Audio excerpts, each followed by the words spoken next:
Module 1. Les limites de propriété. Ce film a été réalisé en 2025. Vérifiez toujours l'actualité des règles avant vos travaux.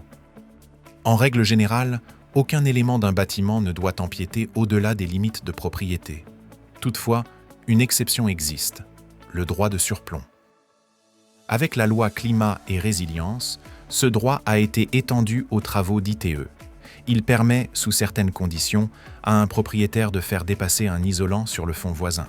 Cette situation se rencontre fréquemment pour des maisons individuelles implantées en limites séparatives, mais elle peut également concerner certains immeubles ou des cas de mitoyenneté. Sauf accord à l'amiable, le droit de surplomb s'applique à partir de 2 mètres au-dessus du sol et le débordement ne peut excéder 35 cm sur la propriété voisine. Par ailleurs, cet empiètement ne doit en aucun cas gêner un passage ni compromettre une installation existante sur le fond voisin.